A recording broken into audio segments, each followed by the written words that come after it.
TV presenter Coleen Nolan is with us. We've just been chatting. She truly thought she was going to die after having a panic attack brought on by an acute chest infection. And that's now prompted her to reevaluate her 40-year-long smoking habit. Smoking is the biggest preventable killer in the UK. Today, England's 5.3 million smokers are being urged to quit like Coleen.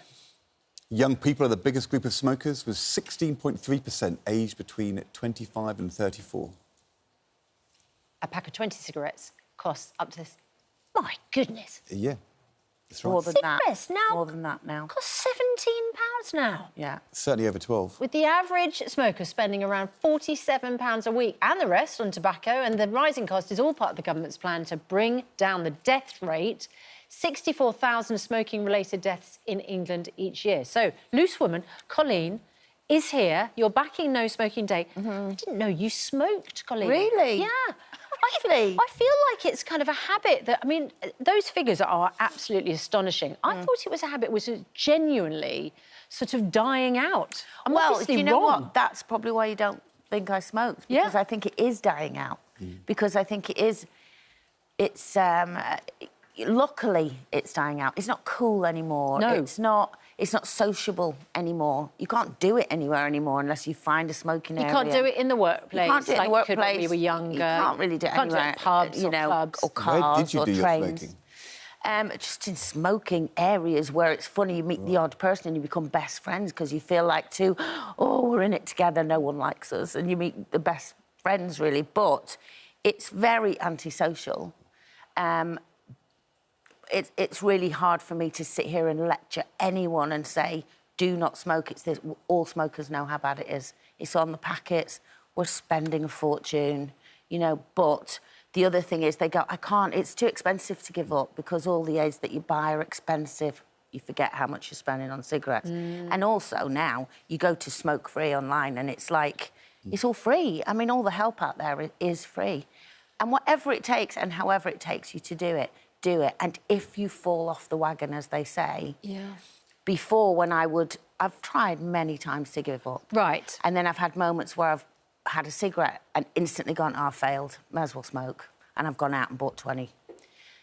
If it happens now, and it has happened a couple of times, I'll be honest, because of the tour and everything, I was so nervous, and I relate, if I have a cigarette, I won't be nervous. I mean, it's rubbish, I was still nervous. But I fell off the wagon a couple of times, but instantly just thought, no, I haven't failed. I've had a blip and I'm going to get back on. And it's hard. You know, 40 years of smoking is hard. But there was one event, wasn't there, for you? There was an awful event where I got this... Everyone was getting this flu thing that was going round, or colds. I got it. Obviously, being a smoker, it went into an acute, severe chest infection. Gave me antibiotics, didn't work. And I was here, actually, staying overnight to do loose swimming. And I couldn't breathe. I walked from the lift to the bedroom, got to the bedroom and couldn't breathe. I could not get my breath. Then had a panic attack and thought I'm going to die on my own. Luckily, my partner then was here. He turned up, Michael, and calmed me down and all that. But I literally, when I got home, my daughter phoned my son and said, you need to come home because I think Mum's going to die. Oh, my God. Because I was in my kitchen going... I just couldn't breathe. And then when I went to the doctor, he put me on steroids, I had inhalers, and he said to me, you're looking at COPD or emphysema. That's what you've got the start of. And did he say then, or you give up cigarettes and you protect your health, or did you come to that conclusion? It just scared me so much that I thought, what am I doing? Because it's like you've just read out, it's the one thing that is preventable.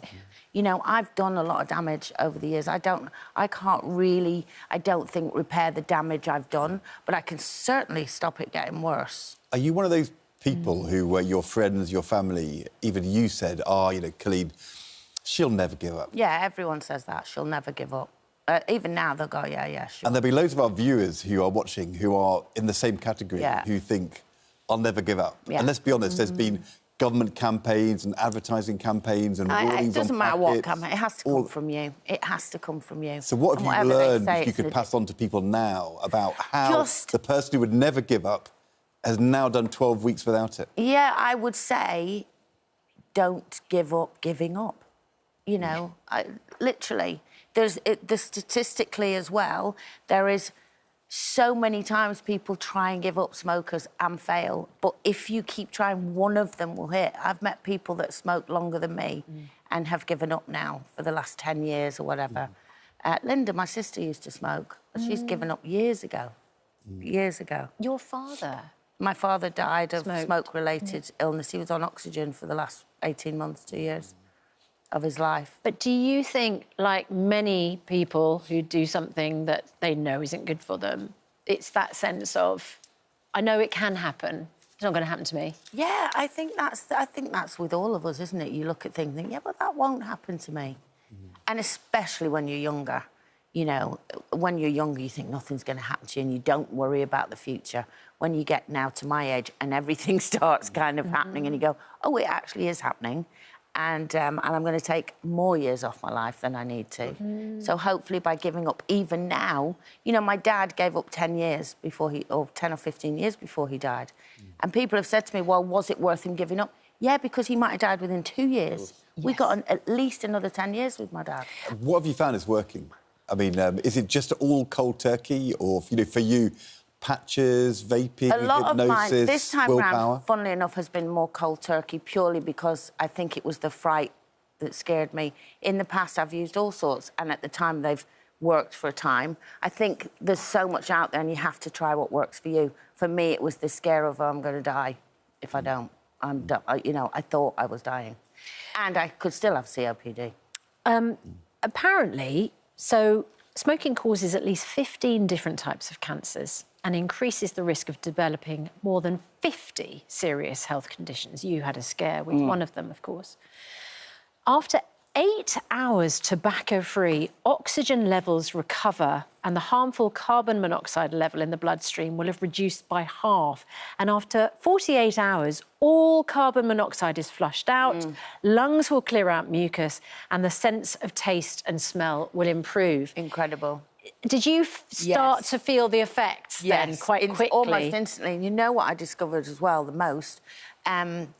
I started sleeping so well. Really? Yeah, because I always thought, oh, I think I've got insomnia, and everyone's menopause. Everything's menopause at this age. Whatever you go, you know, if you stub your toe, it's because you're menopausal. I'm sick of the menopause. But anyway, I started sleeping really well. And then all of a sudden I thought, I'm not smoking. And it must be to do with the carbon monoxide and the breathing. And, yeah. There's a virtuous circle, and then that improves your motivation for not smoking. Yeah, Thank absolutely. Goodness. You mentioned Linda. How is Linda doing? Linda is amazing. She had amazing news on her last scans, again, recently, at the end of February, where the tumours in her brain had shrunk again. They just keep shrinking bit by bit, so they're going to keep her on the meds that she's on because it's working. But she's unbelievable. She came to my opening night of the tour and was the last one standing at 4 in the morning. When I say standing, she wasn't standing. And she was very much helped out to the car. But she was there. She was there. Oh, I love that. You've got a few more dates to go. I got 5 more dates of the tour, which I can't wait. Are you enjoying it? I'm loving it. This is your naked tour? Yeah, yeah. But do you... it's not actually naked? If you want it to be, Ed, I can make it happen if it makes you buy a ticket. I'm willing. Right. Our debate after 8 this morning is Lily Allen said that you can't have it all as a working mum. So agree.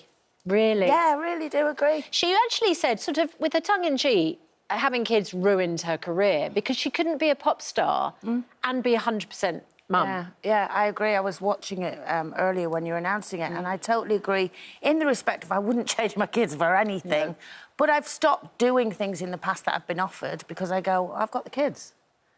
You know, I was offered things in the West End. You're on but I was offered things in the West End. Successful. I was offered things in the West End, shows in the West End, and I lived in the North. It's different. And I thought, I'm not bringing my kids. Successful. No, I'm not. I'm not saying it haven't brought me success, but have I had to turn things down because of my kids? Absolutely. Of course. But I wouldn't change my kids, and I don't regret it at all. But I do have the guilt of I haven't been able to give 100% to anything, because, including my children.